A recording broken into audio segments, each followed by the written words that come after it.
You've been exploring the world of consulting, and today we're going to shake things up a bit. We're diving deep into how being an extrovert can really make a difference in your consulting career. It's really interesting how our natural personalities can have such a big impact in a professional setting. We always talk about all the hard skills you Yeah. need, but your personality that can be just as important, especially when you're working with clients all the time. Totally. We're going to be using a video from that consultant YouTube channel as our source for this deep dive. Yeah. We're going to check out the strengths that extroverts bring to the table in consulting, but also we'll look at some of the things that might trip them up along the way. Right. So, like a roadmap to help you navigate those client interactions smoothly and confidently. Absolutely.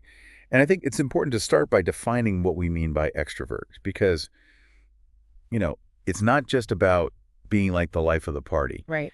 Extroversion is really about where you get your energy from. Yeah. Extroverts, they really thrive in social situations. Yeah. They love connecting with people, and actually being around others gives them energy. So, it's not so much about being the loudest person in the room, but more about genuinely enjoying those interactions, like feeding off that social energy. Exactly. Now think about all that energy and how you could use it to build relationships with clients, to understand their needs and help them solve these complex problems. That's where an extroverted consultant can really shine. Okay, I'm hooked. So, paint me a picture here. What kind of advantages does an extrovert have in consulting? Well, consulting is all about building trust, getting clients to open up about their challenges and working together, and extroverts with their natural communication skills and how easily they build rapport. They just do great in these areas. They can walk into a room full of strangers and in minutes everyone feels comfortable. Yeah, I see how that would be so valuable, right? It's like you're taking away any tension right away and creating a space where clients feel like they can really open up about their problems. You're building trust from the very beginning. Exactly. Mm. And clients are more likely to go with your recommendations and feel confident in your abilities when they feel that connection. Yeah. They want to work with someone that they like and trust, someone who gets them. Right. It makes perfect sense. It's like having a secret weapon. Being able to connect with people on a personal level can make all the difference between just a good consultant and a truly amazing one. Yeah, that's a great way to put it. But, there's always two sides to every coin. Even the best qualities, if you take them too far, or you're not careful, they can turn into problems. Yeah. And that's what makes this deep dive so interesting. We're not just talking about how great extroverts can be, but also how those strengths can sometimes backfire if they're not aware of the downsides. So it's not just a free pass to be your super bubbly self all the time. There's some strategy involved. Oh yeah, for sure. It's about hitting that sweet spot between being yourself and being professional. The video we're looking at talks about some specific areas where extroverts might need to be a little extra cautious. Okay, I'm ready for the plot twist. What are some of the traps that even the most outgoing consultants might fall into? Well, one of the big ones is setting boundaries. It's natural for extroverts to be super friendly and outgoing, but it's really important to keep things professional with clients. Yeah, I can see how that could be tricky. You're getting along great and having fun conversations, and then all of a sudden you've crossed that line between being their consultant and being their friend, sharing too much. Can you give me an example of what that kind of oversharing might look like in consulting? Okay, so picture this. You're meeting a client for the first time, you're both kind of feeling each other out.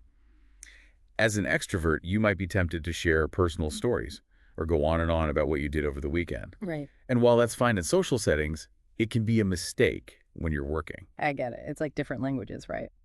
What feels normal hanging out with friends might not be right for a business meeting. Some clients, they just want to get down to business, and oversharing might make them uncomfortable or even question if you're really professional. Exactly. It's not about trying to be someone you're not.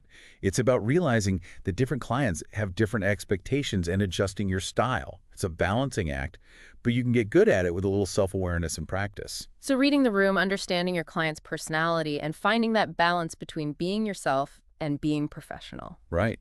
And that actually brings us to another potential pitfall that's connected to oversharing, active listening, or not doing enough of it. I have a feeling this one might hit close to home for some of our extroverted listeners out there. Yeah. It's easy to get carried away sharing your own ideas, especially when you get energy from those conversations. It's a common trap. But to really understand what your client needs and come up with the best solutions, you got to listen more than you talk. And I don't mean just hearing the words. It's about really engaging with what they're saying. Asking clarifying questions, showing them that you're really taking it all in. So not just waiting for your turn to talk, but truly being present in the conversation and making the client feel heard and understood. Exactly.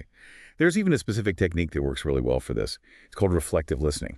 We'll talk more about that later, but for now, just remember that active listening is something every consultant needs to be good at. Yeah. But it might take a little more effort for those who naturally lean towards talking and sharing their own ideas. It's like you have to rewire your brain a little, Mhm. right? Instead of thinking about what you're going to say next, you're totally focused on the client's words and trying to see things from their perspective. It's a big You shift. got it. And that shift is so important for building trust, finding those hidden needs, and ultimately coming up with solutions that really work for your clients. Hmm. But there's another piece to this communication puzzle, adapting to different communication styles. Oh, this is where it gets really interesting. Not everyone communicates in the same way. Some clients are super direct and to the point, while others might be more subtle. Right.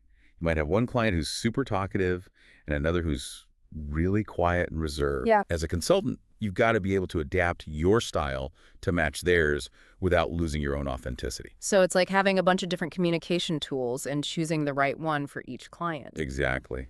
And that's a skill anyone can learn, but it's especially important for extroverts who might need to tone down their natural energy sometimes or amp it up other times.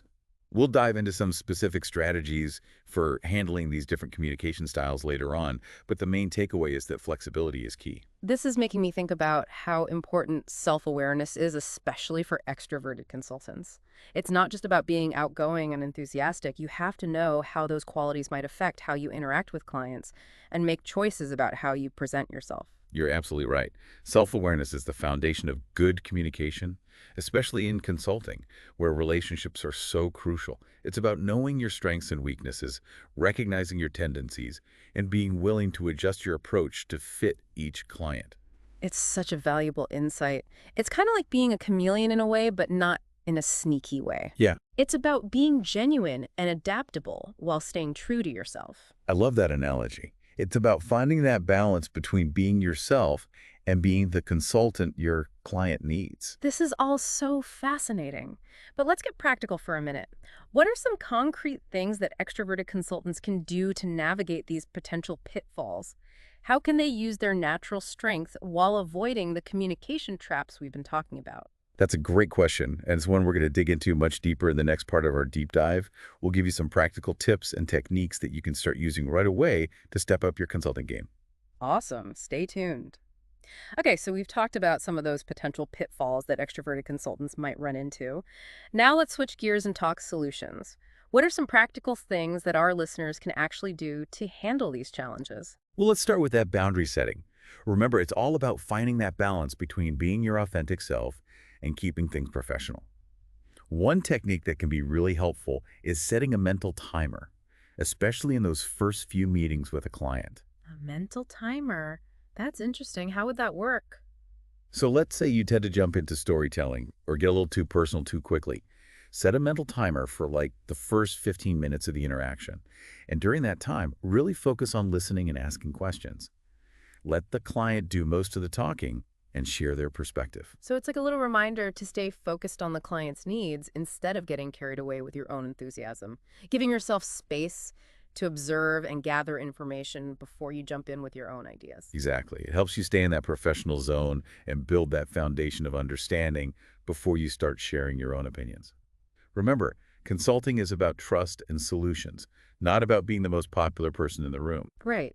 Makes total sense. It's about being strategic with your energy, and sometimes less is more, especially when you're first getting to know a client. And now, what about those situations where you're working with a client who's more on the quiet side or more introverted? How can an extroverted consultant adjust their style without feeling fake or like they're putting on an act? That's where mirroring and matching can really come in handy. Pay close attention to your client's energy level, their body language, how they communicate. If they're soft-spoken, you don't want to come in super loud and energetic. It's about meeting them where they are and creating a sense of harmony. So, adjusting your volume and your pace to create a more balanced dynamic. Yeah, Not changing who you are, but making subtle adjustments so the client feels comfortable and heard. exactly. And another tip, focus on quality over quantity when you're communicating. Introverted clients, They often appreciate information that's clear, concise, well organized. Instead of throwing a million ideas at them, present your insights in a way that's easy to digest. I can see how that would be really helpful, respecting their need for space and clarity. Sometimes a well-placed pause can be just as effective as a perfectly worded sentence. Now let's talk about active listening, which we touched on earlier. What are some specific techniques that extroverts can use to become better listeners, even if their natural instinct is to talk and express themselves? Reflective listening is one of the most powerful tools. It's basically paraphrasing and summarizing what your client has said to make sure you're understanding them correctly, like holding up a mirror to their thoughts and feelings to make sure you're both on the same page. I love that analogy. It's not just about hearing the words, it's about reflecting back the meaning and the emotion behind them. It's like saying, I'm not just listening, I'm really trying to understand you. Right. And the great thing about reflective listening is that it not only shows you're paying attention, it also helps you avoid jumping to conclusions or interrupting with your own ideas before you fully get their perspective. It slows down the conversation and creates space for deeper understanding. It's like hitting pause on your own thoughts and really focusing on what the client is trying to say, both with their words and their body language. It takes practice, but it can make a huge difference in building trust and rapport. Absolutely. And here's a pro tip. Use those natural extroverted strengths to your advantage when it comes to asking questions. Instead of sticking to a script or a list of questions, be genuinely curious and ask follow-up questions that show you're interested in their answers. Let your enthusiasm and curiosity guide the conversation. So channeling those natural strengths in a way that benefits both the client and the whole consulting process. Not suppressing your personality, but using it to improve communication and understanding, making your extroversion work for you instead of against you. Exactly. It's about finding that sweet spot between being a good conversationalist and a focused listener, being present in the moment and adapting to each client and each interaction. This has been so helpful. I'm already feeling more confident about navigating the consulting world as an extrovert. But I'm curious, what happens when those communication styles clash? Like if you have an extroverted consultant working with an introverted client or the other way around, any tips for those tricky situations? That's a great question, and it gets to the heart of what makes a great consultant: adaptability. Let's explore that a little more after a quick break. So we were just talking about adaptability and how important it is when those communication styles clash. Let's break that down a little more. Yeah. It seems like you'd need a whole different set of tools depending on the client you're working with.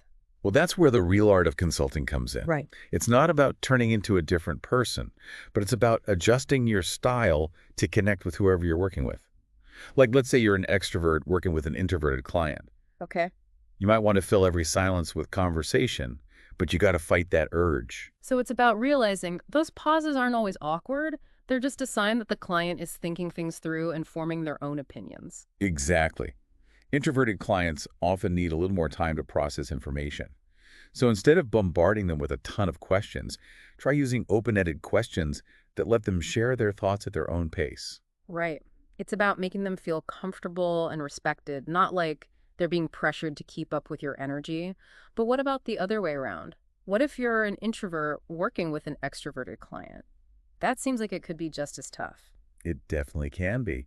You might feel overwhelmed with all the ideas and constant talking. Yeah. The key is to not be afraid to step in and gently guide the conversation.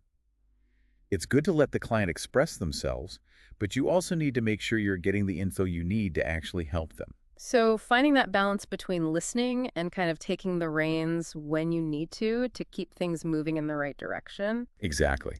And remember, even if you're not naturally super outgoing, you can still connect with the client by showing genuine interest in their business and what they're trying to achieve. Yeah. Active listening and asking thoughtful questions that goes a long way no matter your personality type. So it sounds like the common thread here is knowing your own strengths and weaknesses and being able to read your client and adjust how you approach them. That's the key. It goes beyond just technical skills or knowing your industry. Yeah. It's about connecting with people, building trust, and communicating well. It's amazing how these little details of communication can make such a big difference in how well a consulting project goes. It's true. Think about some of the most successful people you know in business. Chances are they're great at connecting with others while still getting things done. That's what every consultant should aim for, no matter how extroverted or introverted they are. That's a great point. It's not about changing who you are, but about improving those people skills that help you build real relationships and get great results. So, listener, what stuck with you today? What are you going to do differently in your next meeting with a client? Whether you're naturally outgoing or more reserved, the key to being a great consultant is knowing yourself, adapting to your client, and building those genuine connections that lead to success.